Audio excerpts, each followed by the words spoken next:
Halo sobat rebahanku, apa kabar kalian semua? Semoga kalian sehat-sehat saja. Hari ini saya akan membahas film Ready Player One yang rilis di tahun 2018. Kisah dalam film ini berlatar belakang di dunia nyata dan realitas virtual pada tahun 2045. Salah satu tokoh utamanya adalah Wade Watts, remaja berusia 18 tahun yang tinggal di Columbus, Ohio. Wade dan penduduk lain menjalani kehidupan yang begitu keras pada tahun tersebut. Berbagai masalah terus-menerus muncul, mulai dari polusi, perubahan iklim, hingga politik. Beruntung masih ada dunia realitas virtual bernama Oasis yang memungkinkan para pengguna untuk melakukan apa saja, termaksud mengubah identitasnya. Tidak mengherankan jika Oasis begitu populer hingga seolah menjadi kehidupan kedua. Sebelum memulai video ini, saya ingatkan kalau video ini full dengan spoiler, tapi kalau kalian tidak masalah dengan itu, silakan rebahan di tempat yang paling nyaman. Yuk, kita mulai videonya. Awal film memperlihatkan kehidupan Columbus, Ohio, tahun 2045. Rumah-rumah di sana berbentuk seperti apartemen kontainer dengan kehidupan yang serba digital. Orang-orang di sana sangat mengandalkan teknologi virtual atau VR untuk keseharian mereka. Jadi mereka tidak perlu lagi pergi jauh-jauh dari rumah. Dan rata-rata pekerjaan mereka berada di dalam dunia virtual. Mulai dari sini kita diperlihatkan Wade sedang berjalan di tumpukan mobil rongsokan. Di antara mobil ini ternyata Wade mempunyai tempat tersembunyi. Tempat itu biasanya dia pakai untuk masuk ke Oasis, agar tidak ada orang lain yang bisa mengganggunya. Oasis adalah tempat atau dunia virtual yang mana kalian bisa melakukan apa saja sesuai imajinasi kalian. Kalian bisa berselancar di atas piramid, pergi ke kasino sebesar planet, menikah ataupun bercerai. Kalian juga bisa merubah karakter kalian jadi apa saja yang ada di dalam pikiran kalian. Kalian mau jadi monster, kartun, Batman, apapun yang kalian mau. Karena itu, Wade menganggap Oasis adalah tempat yang sangat ideal untuk dia dan semua orang. Wade mempunyai avatar bernama Parsifal. Di dunia Oasis, dia sedang mencari temannya bernama Edge. Karena 10 menit lagi ada pertandingan balap yang akan mereka ikuti. Ternyata Edge berada di planet Doom, planet yang sangat berbahaya. Di sini Edge sedang menemani Daito dan Sho untuk menemukan artefak yang dapat merubah pemilik artefak menjadi robot raksasa selama 120 detik. Oasis dibuat oleh James Halliday bersama temannya Ogen Morrow. Mereka meluncurkan Oasis pertama kali di tahun 2025, yang membuat mereka sangat sukses dan sangat kaya. Tapi beberapa tahun setelahnya, Ogen Morrow keluar dari Oasis, yang menjadikan James Halliday pemilik saham tunggal perusahaan raksasa Oasis. Tapi pada Januari 2040, James Halliday meninggal dunia. Sebelum meninggal, Halliday meninggalkan sebuah Easter egg yang disembunyikan di dalam Oasis. Siapapun yang bisa mendapatkan Easter egg, ia akan mewarisi seluruh kekayaan James Halliday senilai 500 juta triliun dolar dan kendali penuh atas Oasis. Dalam bentuk avatar Halliday yaitu Anarok, dia menciptakan 3 kunci yang harus dikumpulkan untuk mendapatkan Easter egg. Dari pesan tersebut, seluruh warga Oasis beramai-ramai mencari kunci itu. Tapi selama 5 tahun, tidak seorang pun yang dapat menemukan kunci tersebut.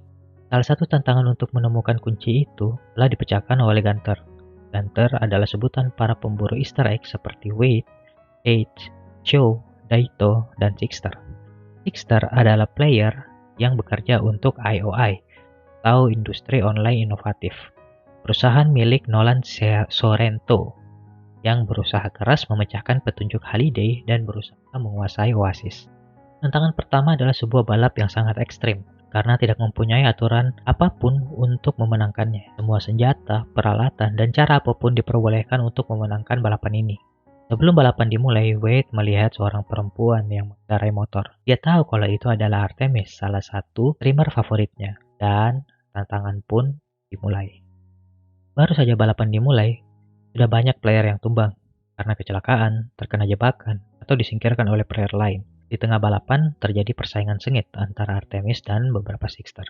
Sedangkan Wade berusaha mengejar dari belakang sambil mengumpulkan koin dari player lain yang kalah.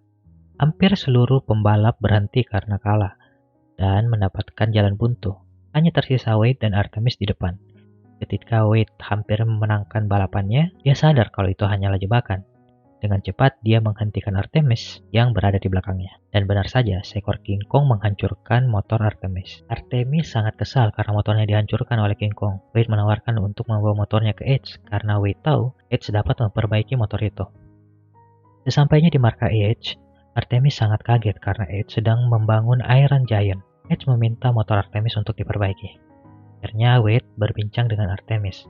Ternyata mereka sama-sama penggemar berat James Halliday. Semua pertanyaan Artemis bisa dijawab dengan mudah oleh Wade. Setelah motor Artemis selesai, dia berterima kasih dan offline. Wade sepertinya tertarik dengan Artemis setelah perbincangan itu. Tidak lama setelah itu, Wade juga offline dan kembali ke dunianya.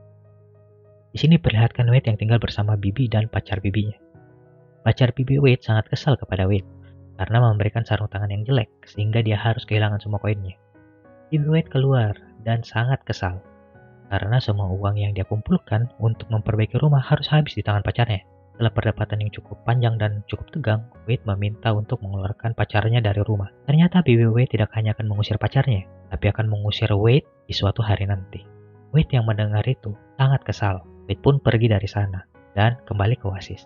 Wade pergi ke Holiday Journey di Oasis. Di sana terkumpul seluruh memori tentang James Halliday. Wade ke sana mencari beberapa petunjuk untuk memenangkan balapan. Dalam satu video, James sedang berbincang dengan Eugene Morrow dan mengatakan mengapa kita tidak mundur ke belakang dengan sangat cepat. Setelah mendengar itu, Wade menemukan sebuah ide dan kembali ke balapan. Di balapan ini, Wade kembali bertemu dengan Artemis. Setelah start dimulai, semua player tancap gas ke depan, sedangkan Wade mundur dengan cepat ke belakang. Artemis yang melihatnya sangat heran, tapi bukan berarti itu tidak sia-sia. Sebuah jalan rahasia terbuka di belakang arena balap. Wade melihat semua kejadian di atasnya yang sedang balap dan menghancurkan satu sama lain. Karena cara itu, Wade berhasil mencapai garis finish dan mendapatkan kunci pertama untuk pertama kali dalam sejarah seseorang memenangkan tantangan pertama James Halliday.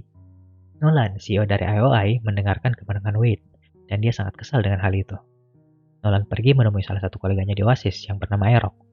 Aerox membawa benda penting pesanan Nolan, yaitu perisai magic yang tidak dapat ditembus. Nolan meminta untuk menyimpannya dan akan menggunakannya di waktu yang tepat.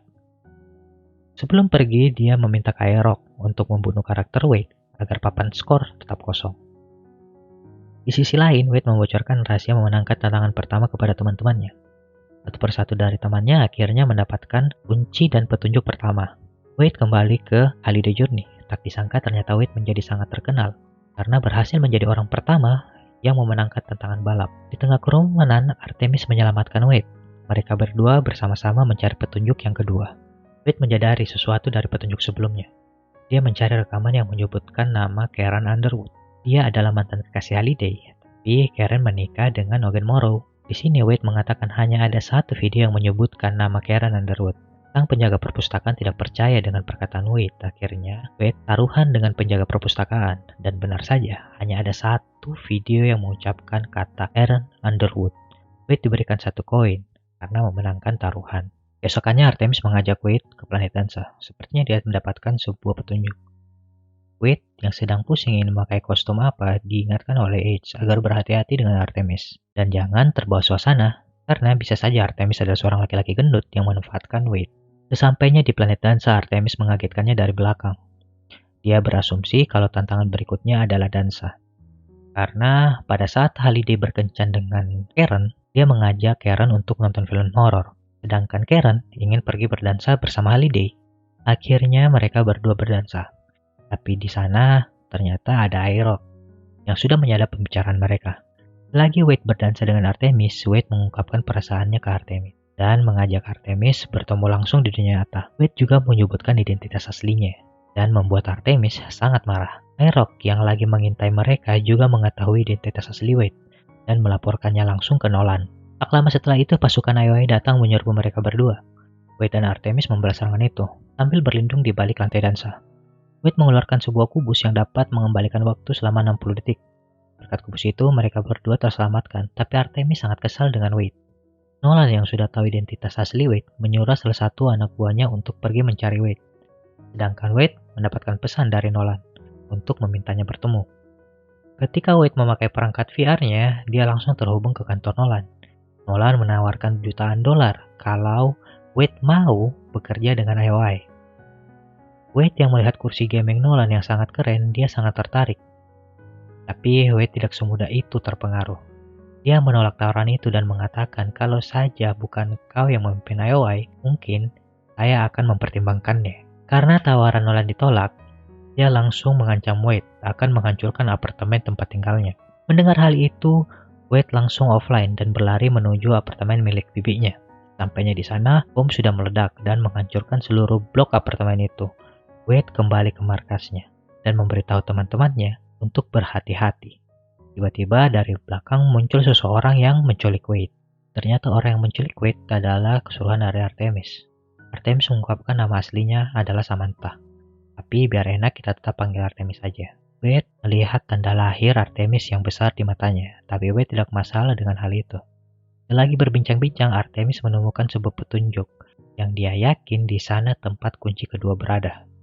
Wade bersama teman-temannya pergi ke Holiday Journey. Dia meminta film-film kesukaan Holiday untuk dikeluarkan. Setelah memilih salah satu film horor kesukaan Holiday, benar saja, di dalam video itu ada Karen Underwood yang sedang berdansa dengan para zombie dan meminta untuk diselamatkan. Artemis yang sigap berusaha menyelamatkan Karen. Setelah diselamatkan, Artemis langsung mendapatkan kunci dan petunjuk kunci ketiga. Tidak lama setelah Wade dan teman-temannya mendapatkan kunci kedua, tim dari AOE juga berusaha menyelesaikan tantangan itu. Tapi berbeda dengan tim Wade, mereka harus kehilangan banyak player untuk menyelesaikan tantangan itu. Selagi Wade dan Artemis mencari petunjuk ketiga di dunia nyata, mereka diserang tim AOE. Artemis membiarkan dirinya tertangkap agar Wade bisa kabur dan pergi dari tempat itu. Untungnya Wade diselamatkan oleh Edge bernama Helen, Daito yang bernama Toshiro, dan Sho yang bernama Sho yang masih berumur 11 tahun. Mereka menyelamatkan Wade karena mendapatkan pesan dari Artemis. Sedangkan Artemis yang tertangkap harus dikurung di IOI dengan menggunakan helm VR yang tidak bisa dilepas. Dia dipaksa bekerja di Oasis sebagai penanam bom di lokasi kunci ketiga berada. Ternyata IOI telah berhasil menemukan tempat kunci ketiga berada. Tantangan ketiga adalah mencari game favorit Holiday dan menyelesaikannya. Nolan dan Aerok juga berada di tempat itu. Nolan meminta ke Aerok perisai magic yang pernah ia pesan. Ia mengaktifkan perisai itu. Mitosnya, perisai ini tidak akan bisa hancur selama 25 tahun, kecuali dinonaktifkan dari dalam. Hanya Nolan dan Aerok yang tahu cara menonaktifkan perisai tersebut. Setelah perisai diaktifkan, Wade meretas akun milik Nolan, yang membuat Nolan seakan-akan sudah offline dari gamenya. Wade tahu cara masuk akun Nolan karena dia sempat melihat password Nolan ketika dia diundang ke tempat Nolan. Dia bersama Daito menginterogasi Nolan dan mencari lokasi Artemis berada.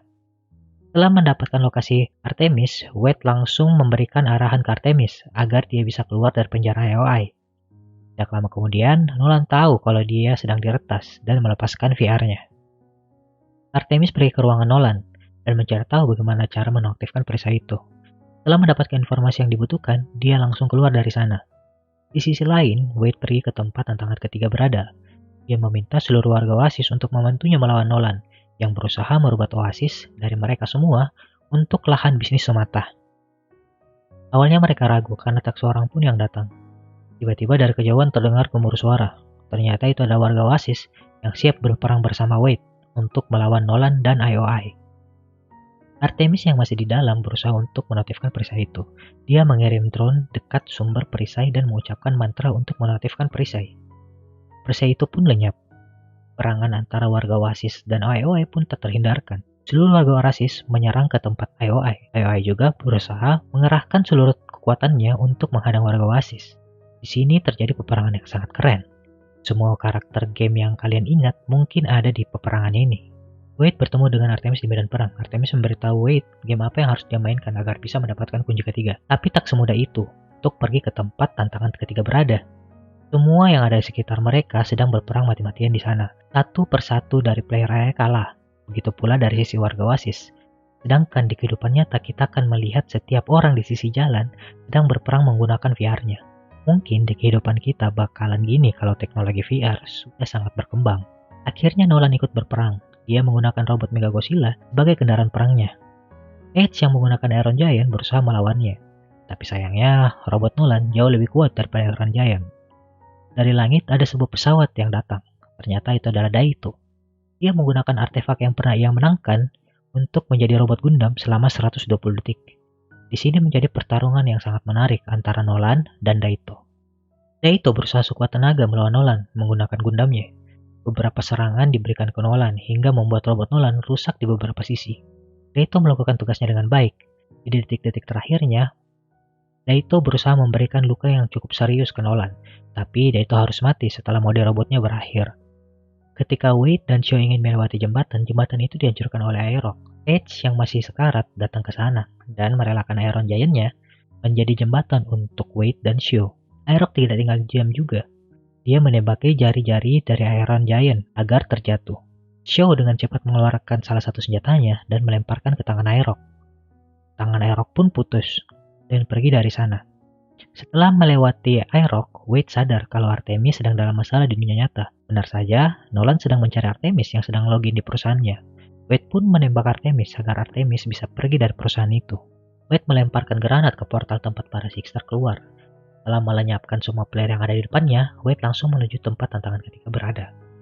Di sana ada satu Sixter berusaha menyelesaikan tantangan itu. Joe ingin membunuhnya, tapi Wade melarangnya. Wade memberikan kesempatan ke orang itu untuk menyelesaikan tantangan ketiga. Tapi ketika ia berhasil, dia malah kalah dan jatuh ke lubang es. Ketika Sixter itu kalah, Wade menyadari satu hal, ini bukan masalah bisa memenangkan gamenya, tapi cukup bermain dengan sepenuh hati. Nikmatilah gamenya. Tiba-tiba Nolan datang bersama Aerok. Nolan tidak membiarkan Wade melanjutkan permainan itu. Akhirnya mereka berdua bertarung. Mereka bertarung sangat sengit, hingga Nolan dikalahkan dengan Hadouken milik Ryu dari Street Fighter ditambah dengan tendangan maut ke arah roket tempur Nolan. Nolan yang kesal mengaktifkan bom yang menghancurkan seluruh player yang ada di sana, tapi tidak dengan Wade. Ternyata Wade mendapatkan extra life dari koin pemberian penjaga perpustakaan. Karena Wade masih bertahan, Oasis menyiarkan langsung apa yang Wade lakukan. Wade berusaha bermain game di tantangan ketiga. Ternyata kunci untuk memenangkannya hanya bermain, menemukan nama pencipta game itu, dan masuk ke ruangan tersembunyi yang berisi Easter egg. Di dunia nyata, Artemis dijemput oleh teman-temannya. Mereka berusaha kabur dari sana karena ada seseorang dari AOI berusaha untuk mengejar mereka. Kembali ke game, akhirnya Wade memenangkan game itu dan mendapatkan kunci ketiga. Setelah mendapatkan kunci ketiga, Wade membuka sebuah berangkas di mana dia harus menandatangani sebuah kontrak. Wade tahu itu hanya ujian karena penyesalan terbesar Halliday adalah menandatangani kontrak tersebut. Karena penolakan itu, tiba-tiba ruangan itu berubah menjadi kamar Halliday waktu kecil. Halliday menjelaskan beberapa hal tentang Oasis dan memberikan Easter egg itu kepada Wade. Dan secara sah, Wade adalah pemilik perusahaan Oasis. Di dunia nyata, Hogan Moro mendatangi Wade di mobil van tempat dia bermain. Dia datang dengan para advokat untuk meminta Wade menandatangani kontrak sebagai pemilik Oasis. Wade meminta ke Hogan agar sahamnya dibagi ke teman-teman kliennya. Wade juga berbincang singkat dengan Hogan Moro. Ternyata, Hogan Moro adalah penjaga perpustakaan Halliday Journey selama ini yang membimbing Wade. Keputusan pertama Wade sebagai pemilik Oasis merekrut Hogan Moro menjadi konsultan mereka. Kedua, melarang semua pusat loyalty mengakses Oasis. Secara tidak langsung, AOI sekarang tidak mempunyai akses ke Oasis sama sekali. Dan keputusan yang ketiga, mereka menutup Oasis di hari Selasa dan Kamis, agar orang-orang bisa fokus di kehidupan nyata, dan menjadi akhir dari film ini. Film ini sangat menarik untuk ditonton langsung. Saya sangat merekomendasikan film ini kepada kalian semua. Kalau kalian suka dengan video ini, jangan lupa untuk share dan subscribe channel ini, agar channel ini terus berkembang. Sekian dari saya, see you next video.